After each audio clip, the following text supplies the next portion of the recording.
called Stick It Out. Episode number 3 of Stick It Out. Technically, this is the 4th because we've had a prelude and an episode 1 and episode 2, and this is episode 3. So first and foremost, a couple housekeeping notes. We do have a change in cast. Sarah's going to be replacing Stephanie going forward, and Sarah will be sticking it out with us for the duration of the series. So top left corner, Sarah.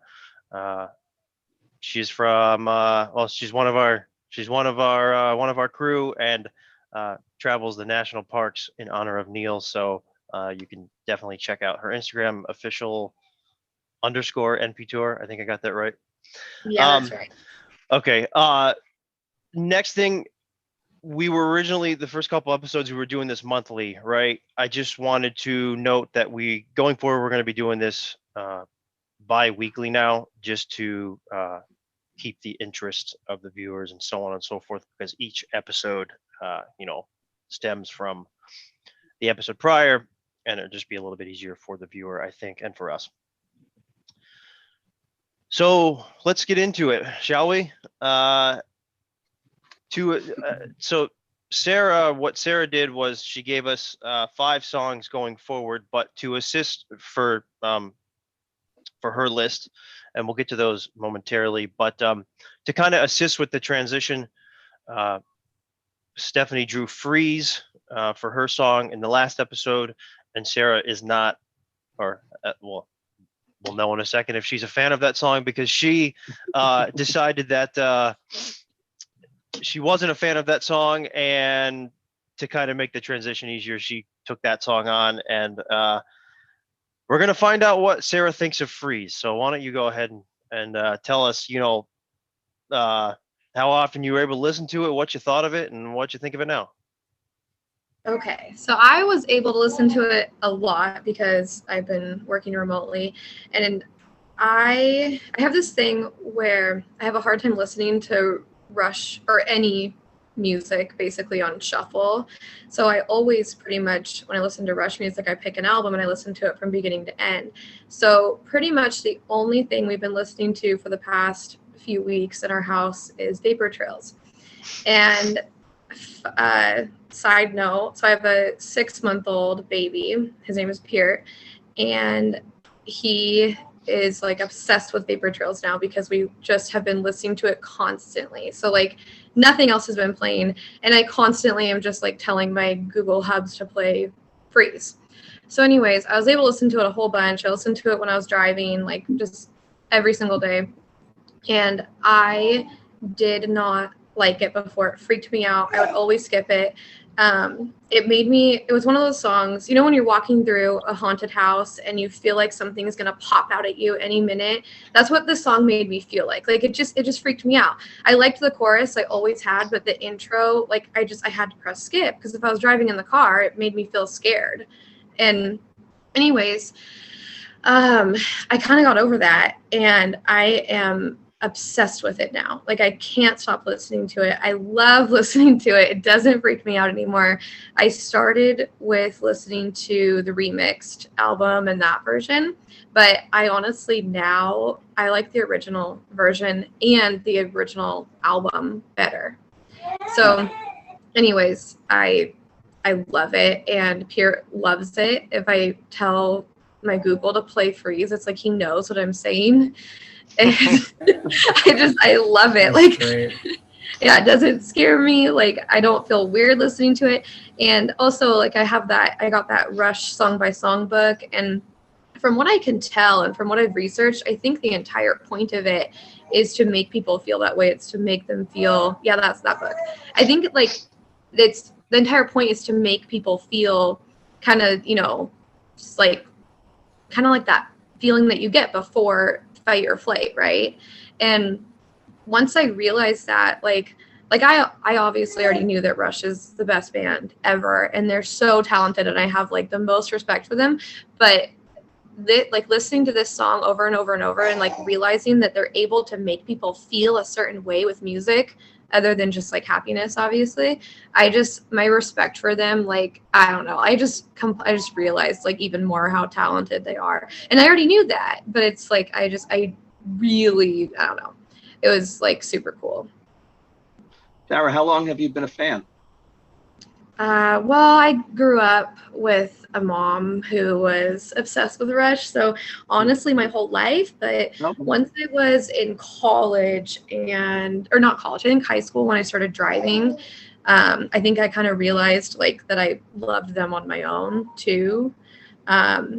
So how old am I? So my entire life.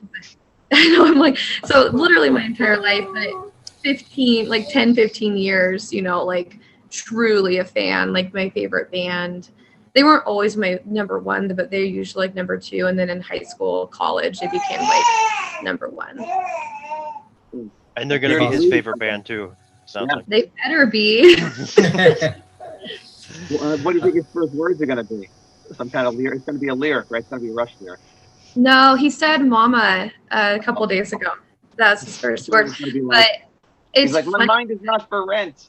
I don't know like nursery rhymes or songs or anything, and so I only sing him Rush songs. Like he loves it. Like we listen to Rush all the time. He loves 2112 and he likes The Farewell to Kings a lot, but I think Vapor Trails is his favorite now. I didn't really like Vapor Trails album. I never got into it, but now it's like I just love it. So that's what's cool. A lot of people have said that. Yeah. Really? Yeah. So that's the cool thing. It didn't just get me into Freeze. It got me into the entire album. And even my mom, who's a huge Rush fan, I asked her if she liked Vapor Trails, and she's like, I never really she wasn't super into it either. And I'm like, you've got to listen to it. So that's kind of cool too. Yeah. Oh. When she comes over, your son's going to pop it in the CD player or something. Be like, Grandma. He's going to, his next words are going to be endlessly rocking, endlessly rocking. I got to teach him that. All right. So that's great. So the song that I drew was Spindrift from Snakes and Arrows. As I mentioned in the last episode, I kind of got a little bit of a head start on this because of us deep diving into Snakes and Arrows. But this song really makes me feel uneasy. Ha ha ha, Rush pun. Spindrift pun. I think it's kind of to Sarah's point. Like, I kind of gained even more of an appreciation for Rush because, like, there's a lyric in the song, it makes me feel uneasy, and that's exactly what this song, at least like the intro does of this song, and it's a super heavy track on Snakes and Arrows, probably one of the heaviest, right up there next to Far Cry, and I honestly probably listened to this song 7-8 times today alone. There he is. Endlessly rocking. So yeah, I mean, I probably listened to this song about 8 times today alone, and I'll save some time for the rest of you guys. I love it. I think there's no surprise there with how hooked I was on Snakes and Arrows. Absolutely love Spindrift. So no skipping. No skipping Spindrift. No skipping anything on Snakes and Arrows for me. Nice. Ever again. Maybe Hope. But even I listened to Hope in full yesterday. It's short. Anyways. Yeah. Jim, you're up. Good. All right, so the song I had was Tears from 2112. I had always kind of skipped it because it's in between Lessons, which is really kind of upbeat and folksy and kind of moves, and Something for Nothing, which I have always loved that song. And Tears was very slow and very mellow, and I just I'm just gonna skip it, right? So I definitely listened to it, 15 to 20 times, and I really like it. It's a very beautiful song. There's some things that are kind of like, understated, but still very present, like from a musical instrument standpoint, which I think is great. So now I love it. So now I don't skip any song on that entire album. How do you find Geddy's lyrics? You like the lyrical content? I do. I didn't like deep dive into them, but I do like them. Just it's like a straight up love song. Yeah. Oh yeah. That's awesome. 2112 is like my favorite album. I love that song. Yeah, it's great. I really like it now. Well, That's cool. I like it it's now. on my list, so we'll see. Maybe Sarah will have to get me into it when it's my turn for that song. All right. Well, down there in the bottom right, Mr. Netboy, why don't you put your message in a modem and Oh yeah, that's right. let's You're dance not tell helping a virtual things. tell song. tell the Cyber Sea what you think of it. You're not helping. You're not helping that. Well, I had virtuality, and I think I mentioned on the podcast and mentioned when we did the album a long time ago, and last time we were here, that I'm not enamored of the lyrics in general. They're kind of dated, and obviously it was written early, when In the people 90s. had Yeah. access to the internet early Yeah. on. Mhm. And it seemed like this big fresh thing, but I only listened to it 5 times because I didn't need to listen to it more than 5 times. That song it kicks butt. It does. Yes. Yes. It does. It's heavy. It's so heavy and so nasty in parts. The guitars are just Yep. crazy. Not too long ago, I got a new set of speakers in my car, so I was hearing stuff that I had never heard before. It's Nice. I took your advice, Ryan. I think you told me to kind of ignore the lyrics, which I never do for any Yeah. song. That's tough. So I didn't ignore them. I just didn't try to intellectualize them. And some of the lyrics popped out as being very interesting. Like I have the universe in a grain of sand, I think he says at one point, Mhm. which really encompasses the initial blush of excitement that came with the internet. Like, oh my Sure. God, you can access anything. You can get any information from anywhere. Yeah. Yeah. Of course, you know what I mean? It was all 2D as opposed to, like Web 2.0 or whatever, but it was still And- a very exciting time that you And could, very slow.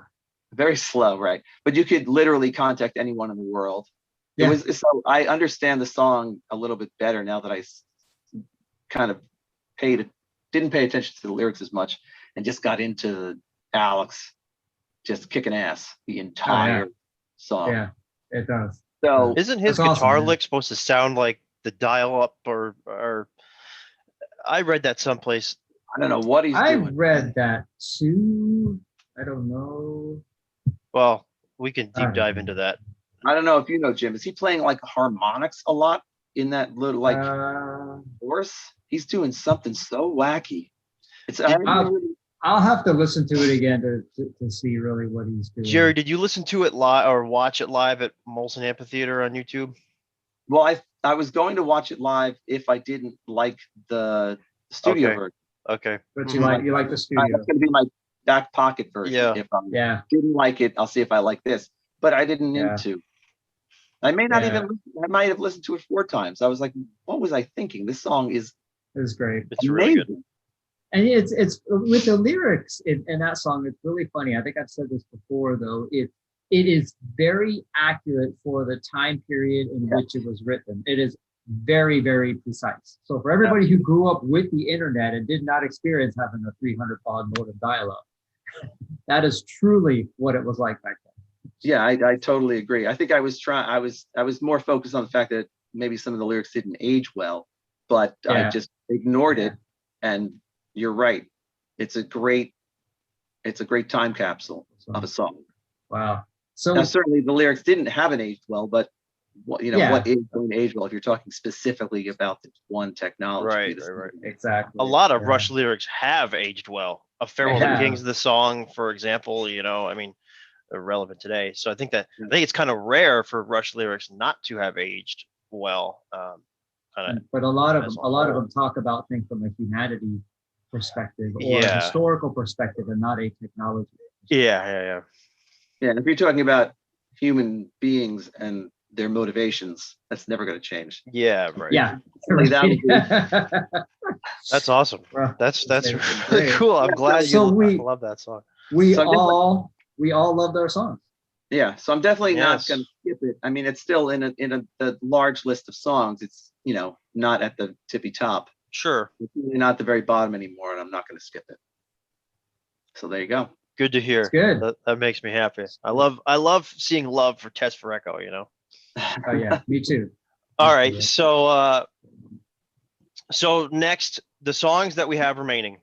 So Sarah, you can go ahead and I'll edit the songs onto the screen in the final episode here, but go ahead and read your songs that you have remaining. Or well, Okay. actually the songs that you chose because no one knows them yet. So I have Take a Friend, Vitor and the Snow Dog, The Wreckers, Halo Effect, and Bastille Day. Okay, so I am doing I'm going to switch it out instead of stick it out with one of the songs because I'm going to swap Time and Motion out because any of our viewers that watch our channel know that next month we're deep diving into Test for Echo, and that is one of the songs, spoiler alert, that we're going to talk about. So I'm going to just switch that out because I'm already listening to it, and I don't think it would be right to, force it on this episode or whatever. So I'm going to actually switch it out for Witch Hunt. Witch Hunt. I'm switching. Hunt, that's Well, like- hold on. I'm switching it out for Witch Hunt just because I don't dislike the song. It's not that. It's just my least favorite song on Rush's most popular album, and I wanted to give it another listen. I wanted to really try to dive into it and really try to enjoy it because I love the other 3 songs from the Fear trilogy. That's cool. That makes sense. Yep. But I the feel like I'm being a little too judgmental. I didn't mean to be like Witch Hunt. yeah. Yeah, I didn't. No, say I that. don't- love I don't Witch Hunt. dislike it. It's just a song that it's just my least favorite song from. I didn't know what else to put really because there's not any other songs that I've overlooked or anything. So, so that being said, my 5 songs that I have remaining are "The Stars Look Down," "Nocturne," "Carve Away the Stone," "Witch Hunt," and "Tears." Jim. All right. The 5 songs I have remaining are Before and After, Resist, Earthshine, The Main Monkey Business, and BU2B2. Jerry. Mine are Dog Years, The Twilight Zone, You Bet Your Life, Stick It Out, and Rivendell. It's funny that you have Stick It Out on when our episode series is called Stick It Out. It is. It's almost as if I planned it that way. Almost. I didn't Almost. though. I didn't. So Jim and I have a surprise for Sarah and Jerry. So, and for the Ooh, I viewers, want the cake. what we're gonna do, because now is when we spin the big wheel and we get a song for the next, now 2 weeks that we have to listen to. The way we generally do it is it has all of your songs and 3 people's, the other 3 folks' names on the list, and if it lands on one of the people instead of the songs, they get to choose the song for that month. Instead, this month, instead of having the songs and the people, we just have the people. So we're going to spin a wheel with 4 names on it, all 4 of our names on it. If it lands on yourself, then you get to choose your own song for this 2 weeks.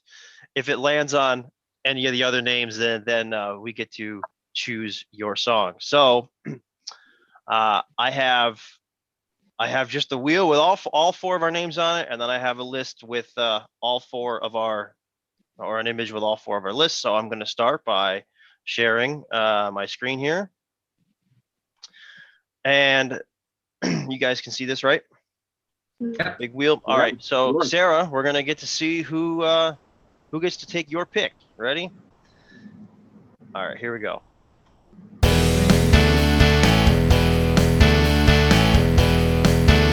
Oh, I thought it was gonna be me. That was me. Wow. So Okay. Well, Sarah, we're gonna go back in time. Bastille Day. Yeah. I had a feeling. Bastille. Bastille Day. How are you feeling about Honestly, Bastille Day, Sarah? I would feel the same way about all of them because now that I did it once, I'm just like really excited. I don't even care. Like you couldn't even. Yeah. Like.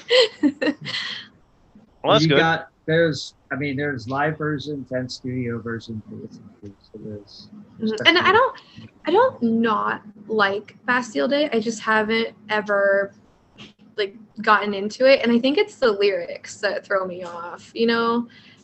I just remember learning about it in history class, and so it's just kind of like, you know what I mean? Isn't It's it just coming up too? Isn't it coming up on the calendar? Isn't it early July? I thought. Am I completely wrong on that? I remember seeing a interview or video or something. I think somebody, I don't know where it was, but somebody said to Getty, like, hey, why did you guys decide to write this song? And he said something like, Neil said that he wanted to write a song about Bastille Day, and Alex passed the joint, or something like that. Somebody passed the joint, and they're like, okay. I don't know. Yeah, Sometimes- Bastille Day, July 14th. Bastille Day is okay. July 14th. I thought it was in July. Okay. All right. Let me share the screen. your turn. My turn.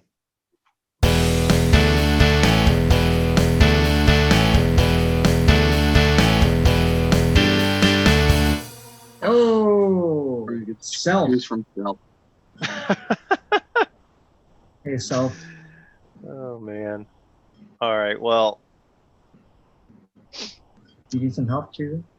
do I need some help choosing? I mean, we just deep dived into Vapor Trails, so I guess I'll take Nocturne. I'll listen to Nocturne for the next couple of weeks. Okay. How I felt prior, I never really got into it. So, now I have that opportunity. I'm excited. I have a newfound appreciation for Vapor Trails because of the deep dive that we just did, and I think why not? Sure. All right. Let's see who gets to pick Jim's song.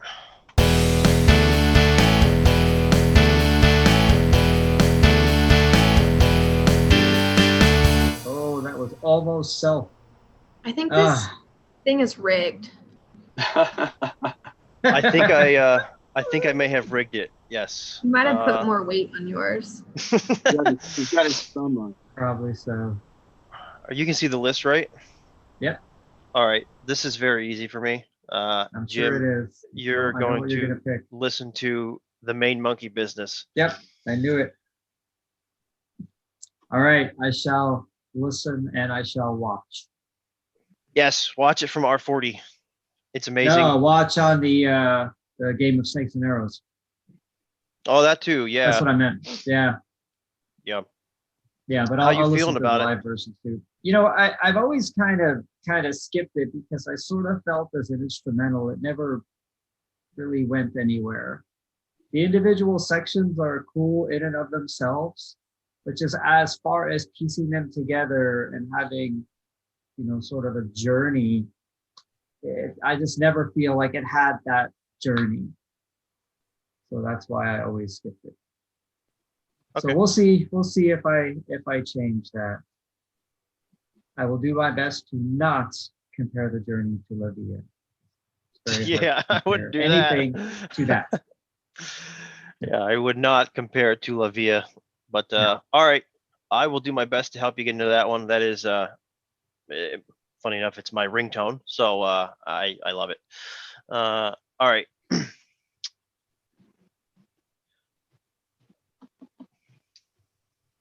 This is for Jerry. It lands on Ryan.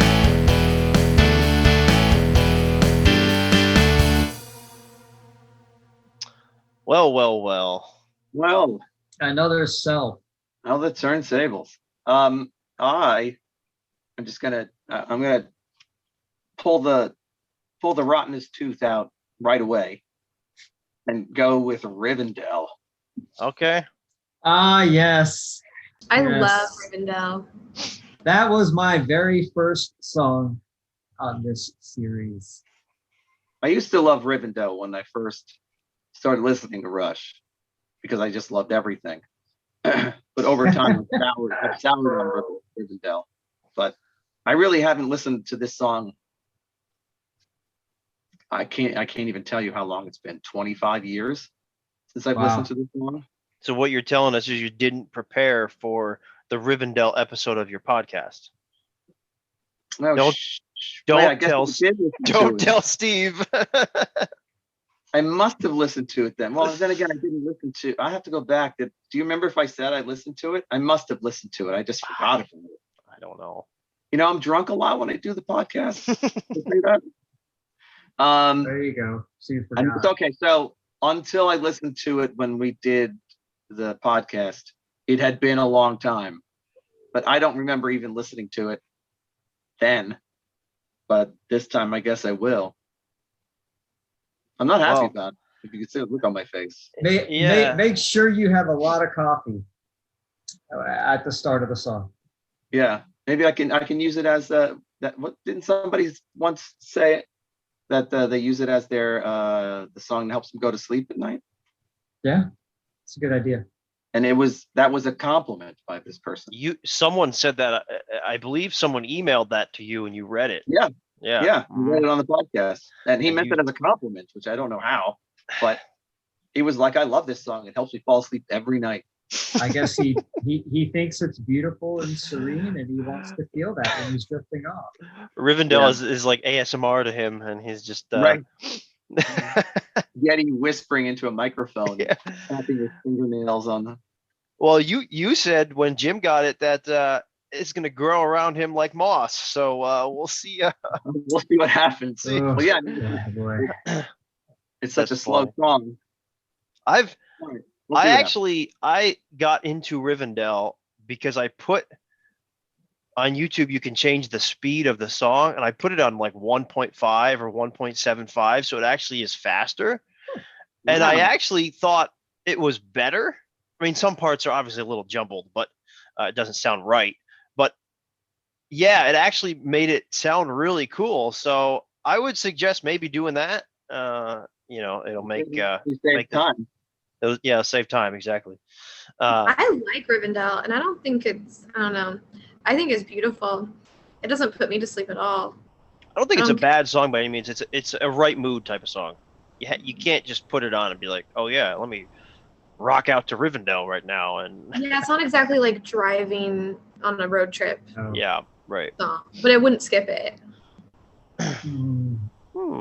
Okay. Whoops. Okay.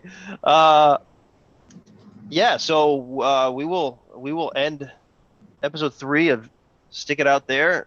Those watching, we will be back in approximately 2 weeks to tell you what we think of Bastille Day, Nocturne, the Main Monkey Business, and Rivendell. And we hope that you'll do the same as us, pick a couple Rush songs, and that you just never grew on you or you don't like, and try to get into them and stick it out with us over the next couple weeks.